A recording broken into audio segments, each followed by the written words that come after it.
Então, pessoal, dando continuidade ao conteúdo de regressão linear múltipla, eu vou abordar nesse vídeo uma parte importante que diz respeito à verificação da adequação, né, da qualidade do meu ajuste e do processo de inferência, para saber se todos os parâmetros são de fato significativos ou se tem alguma variável que eu poderia retirar do meu modelo, tá?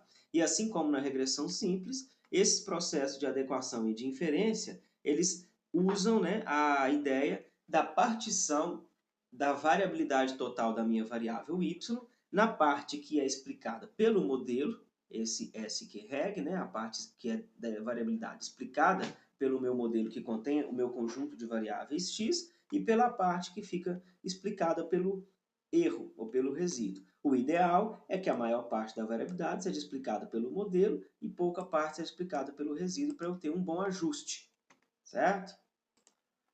Bom, essas quantidades elas são calculadas a partir, né, dos valores observados do y e dos valores ajustados, mas como eu salientei na parte da regressão linear simples, existe uma tabela que resume todas essas fontes de variabilidade e calcula algumas quantidades associadas a isso, que é a chamada tabela da análise de variância, que aqui agora na regressão múltipla ela vai ter uma importância a mais para a gente, porque ela traz também um teste para verificar a significância global do meu modelo, tá? Vou explicar para vocês como é que a tabela ela é construída. Então, define-se, né, assim como antes, a fonte de variação. Então, eu tenho a fonte da regressão, que é a parte explicada pelo modelo, e a associada ao resíduo, que seria a parte da variabilidade do y, explicada pelo erro, né?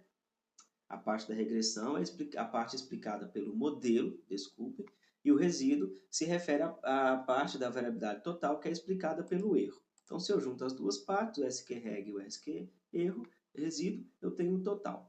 Existe uma quantidade associada a cada uma dessas fontes de variação, chamada grau de liberdade, que para regressão é sempre Q, o número de covariáveis. Então, se vocês linkarem com a tabela nova lá da regressão simples, vocês vão ver que lá esse Q é igual a 1, porque só tinha uma variável, né? Para o resíduo é sempre n menos q menos 1 e para o total é sempre n menos 1. A soma de quadrados da regressão ela vai ser dada na linha correspondente à regressão, a soma de quadrados do resíduo vai ser dada na linha correspondente à linha do resíduo, e a soma de quadrados total também ela vai ser dada. Na verdade, basta duas delas para eu ter a outra, porque o total é dado pela soma dessas duas.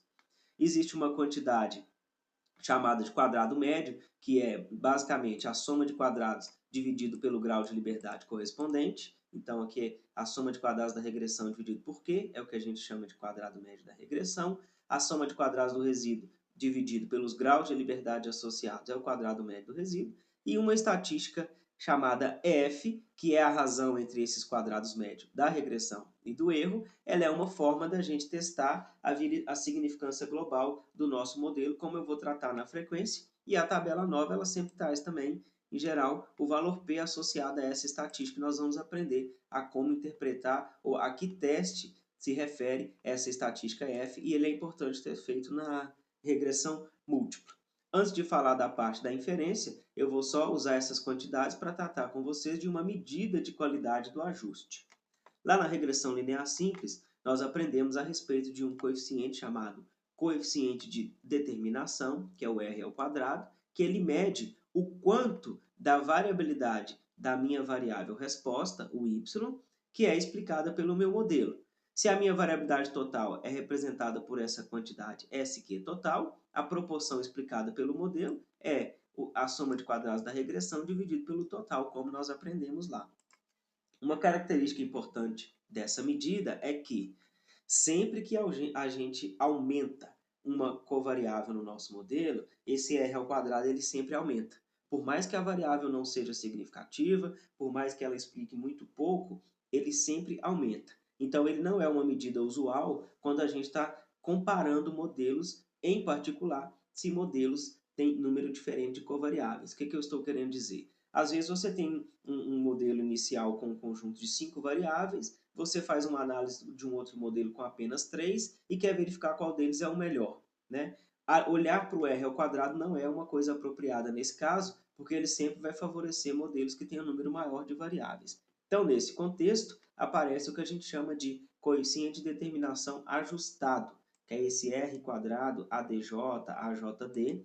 ele é dado como uma função do R² original, mas ele é ponderado pelos graus de liberdade ali, associado ao erro e à minha regressão, que é uma forma de ponderar essa medida pelo número de variáveis que tem no modelo. Então, se eu tenho aumento o número de variáveis no meu modelo, mas eu não tenho um acréscimo significativo nesse meu R2, então não compensa eu ficar com esse modelo com um número maior de variáveis, o que seria indicado pelo R2, já que ele sempre é maior para um modelo que tem mais termos, tá? Então, para analisar a adequação de um modelo de regressão linear múltipla, e principalmente quando eu estiver comparando dois modelos, a gente usa esse R² ajustado e não apenas o R2 puramente como a gente aprendeu. Além disso, né, o outro parâmetro do meu modelo de interesse que a gente quer estimar é a variância do erro, porque ele também é desconhecido, mas da mesma forma como acontece na regressão simples, a soma de quadrados dos erros dividido pelo grau de liberdade correspondente dessa parte do erro me retorna o quadrado médio do resíduo, né? Essa é a estimativa da variância do erro que eu chamo aqui de σ2 chapéu. Onde que está isso? Na minha tabela da ANOVA, esse quadrado médio do erro aqui, ó, ele é a estimativa da variância do erro que a gente tem no nosso modelo, que é um parâmetro desconhecido que às vezes a gente pode estar interessado em medir e analisar, né? Se a variabilidade do erro está muito grande ou muito pequena e fazer algum tipo de análise nesse sentido. Bom, então dito isso, eu vou entrar na parte de inferência a respeito do modelo e no contexto da regressão linear múltipla, aquele teste F mostrado na tabela da ANOVA, ele é importante porque ele testa, na verdade, a significância global do nosso modelo. O modelo de regressão linear ele vai ser significativo se pelo menos uma das variáveis explicativas for significativa.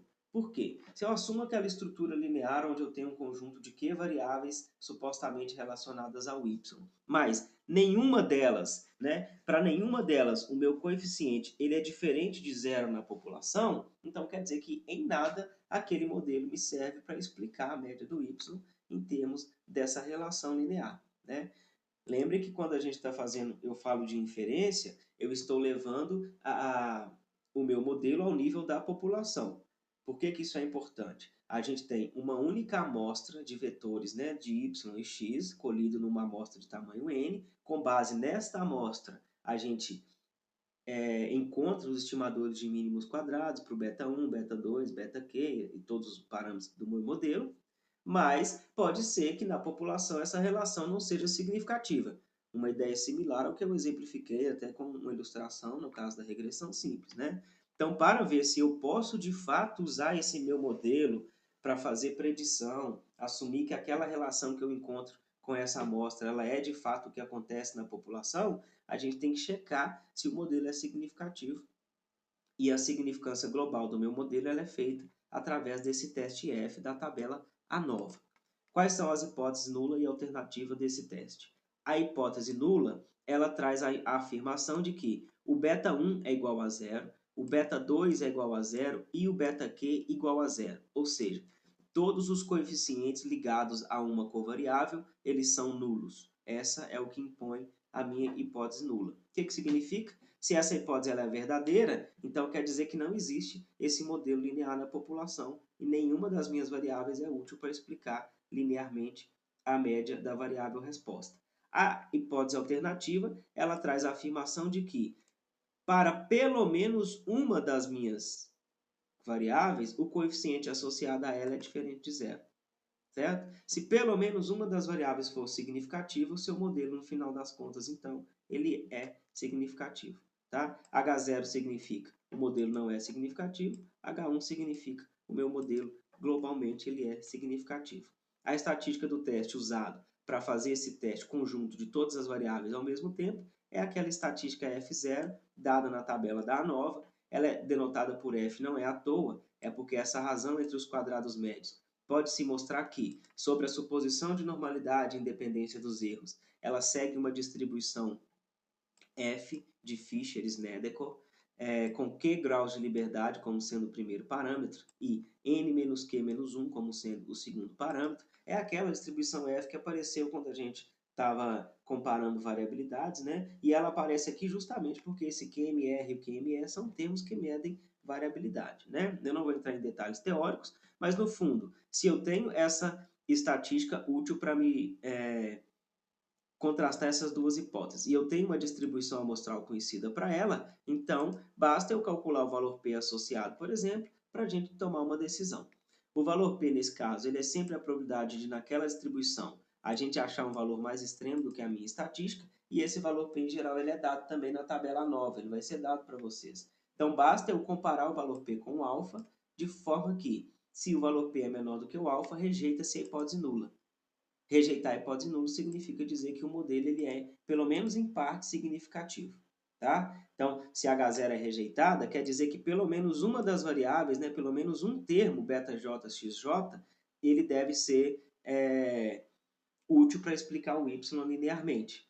Mas, depois disso, um passo interessante é a gente verificar a significância individual de cada termo do modelo, cada beta individualmente. O modelo pode indicar a rejeição de H0 e eu ter pelo menos uma significativa, mas nem todas as minhas variáveis serem de fato significativas. Então a gente parte para os testes individuais para cada termo, né? Então, incluindo o beta-j aqui nesse caso, existe um teste T individual para testar a seguinte hipótese: beta-j igual a zero ou beta-j diferente de zero. O que significa isso? Esse termo específico, na minha população, ele faz sentido ou, na verdade, eu poderia retirar isso aqui do meu modelo? Então, existe esse teste T com uma estatística que é dada pelo valor estimado do meu parâmetro sobre o erro padrão. Eu não vou entrar com as fórmulas aqui, porque nesse caso ela é mais complicada, né, no modelo múltiplo, mas eu deixei mais especificado no caso da regressão simples, e a ideia é basicamente a mesma, e sob as condições, aquelas suposições feitas para o erro, né, a normalidade, a independência do termo de erro, mostra-se que essa estatística tem uma distribuição amostral T-student com n-q-1 graus de liberdade. Então, aquele teste T individual para a significância dos betas, no caso da regressão simples, ele se repete aqui, só que nesse caso eu estou mostrando para um contexto geral, onde eu tenho um número Q de covariáveis que não necessariamente é 1. Lá, se vocês voltarem, vocês vão ver que era sempre n-2, porque eu só tinha uma variável. Então, no caso geral, é n-q-1. Sabendo a estatística de teste e sabendo a distribuição apropriada para ela, como é que eu concluo esse teste? Ou eu construo a região crítica e analiso se o valor da estatística caiu na região crítica ou não, com base no nível de significância que eu especifiquei, ou basta eu olhar se o meu valor P é menor que o alfa para saber se eu rejeito H0. E esse valor P e o valor das estatísticas, ele é sempre dado na saída computacional, quando a gente faz uma análise de regressão, como eu vou mostrar no exemplo a seguir. Então, assim, existe esse processo inferencial, eu mostrei para vocês a teoria por trás disso, tá? Mas quando eu pego um exemplo, eu vou retornar àquele caso onde a gente estava explicando o lucro anual da empresa em função do gasto com publicidade e o gasto com capital. Aqui vocês vejam, então, esse foi um resultado obtido no software Minitab. Apesar de estar em inglês, vejam que vocês conseguem também identificar facilmente cada parte comum numa saída computacional, porque tudo segue um certo padrão, né? Então, o modelo ajustado, ele está aqui, é como a gente tinha visto anteriormente, exceto por mudanças possíveis aqui em número de casas decimais. E aí sempre existe uma parte da saída onde ela tem relacionado a cada termo do meu modelo a estimativa do coeficiente. Esse SECOF é o erro padrão do coeficiente, que é aquela denominador da minha estatística do teste T individual para cada coeficiente. A razão entre a estimativa e o erro padrão resulta para mim numa estatística T. Então, quem é esse T que sempre aparece aqui?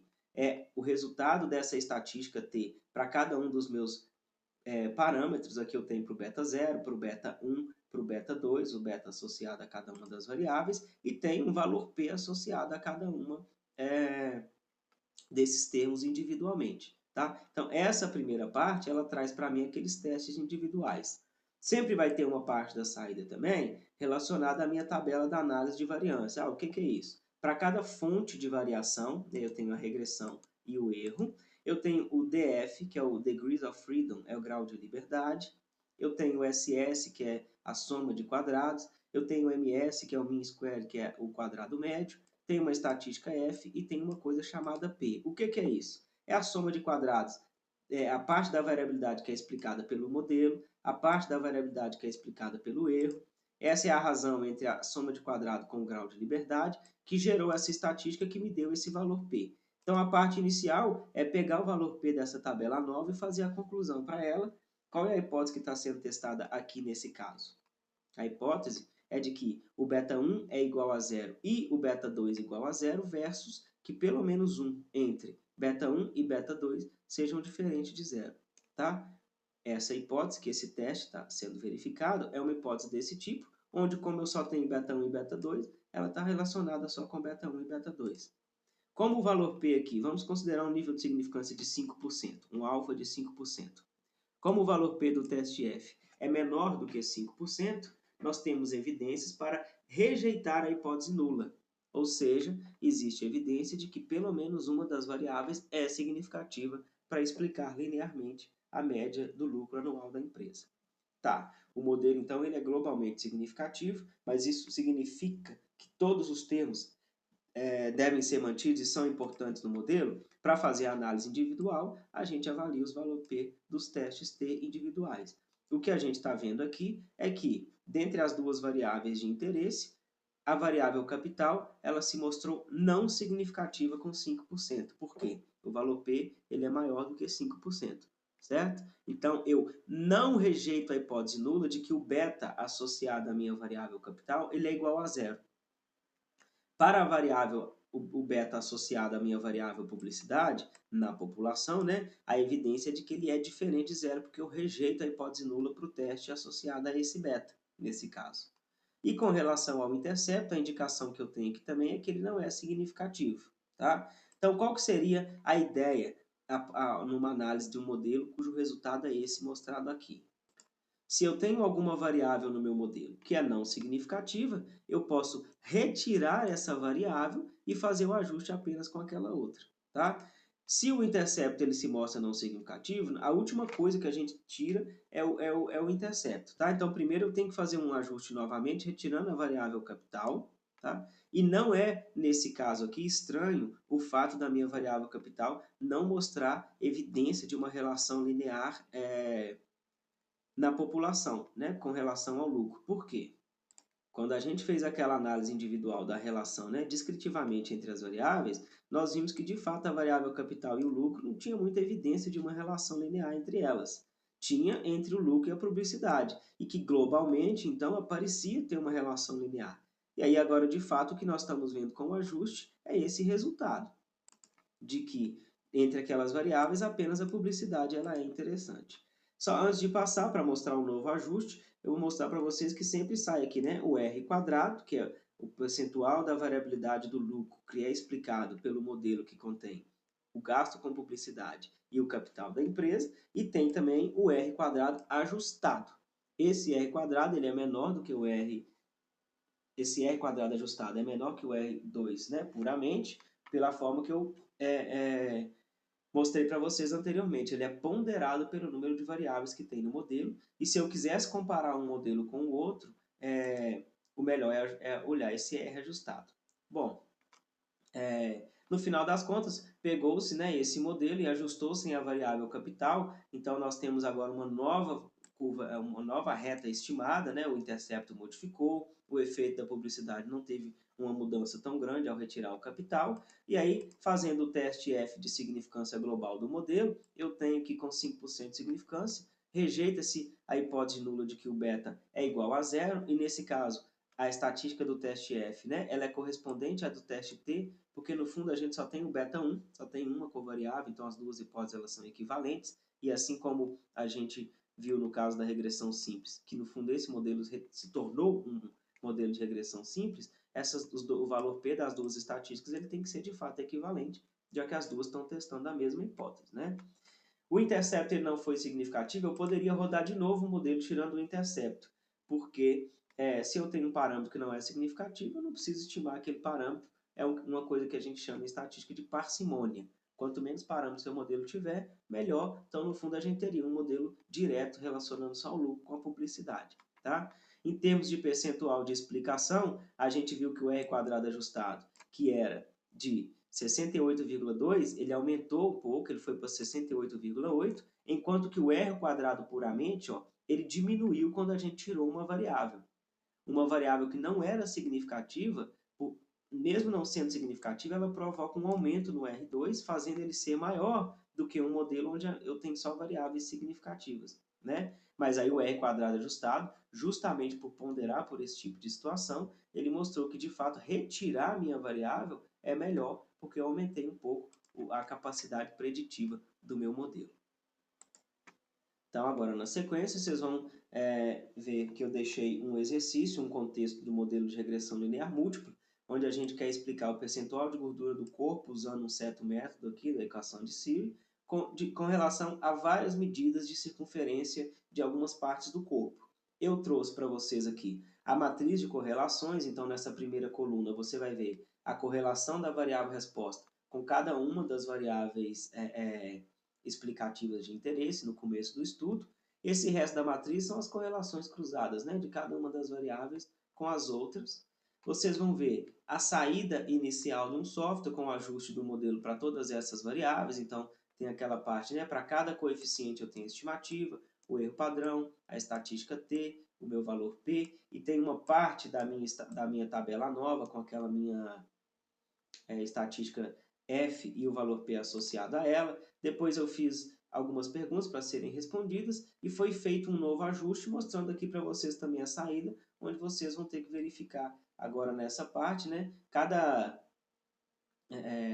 termo dessa saída, tentar identificar de onde vocês conseguem retirar a resposta para aquilo que está sendo pedido, tá? Então tentem fazer isso, eu indico fortemente que façam, e a gente, durante as aulas de dúvidas, eu posso ajudar vocês nessa solução. Eu vou elaborar os vídeos aqui a respeito agora, então, do roteiro do trabalho prático que vocês vão ter que fazer, envolvendo regressão linear múltipla, agora que nós já vimos tudo sobre esse tema, e no fundo vocês vão ter, né, uma base de dados de interesse, onde vocês vão fazer o ajuste computacional, vai haver coisa desse tipo, e vocês vão precisar ir fazendo passo a passo para limpar o modelo, interpretar o modelo e tirar as conclusões todas que vocês precisam a partir da saída do software. Então, por isso que eu peço que vocês se dediquem aí a entender isso daqui, apesar de estar em inglês, me desculpe quem não conseguiu entender, mas no fundo os termos, eles são termos técnicos, né? E a gente acaba, e muitos softwares, eles são programados em inglês já, então é importante também isso para vocês verem, conseguirem tirar daqui, tá? Então, até a próxima aula e a gente se vê. Bons estudos!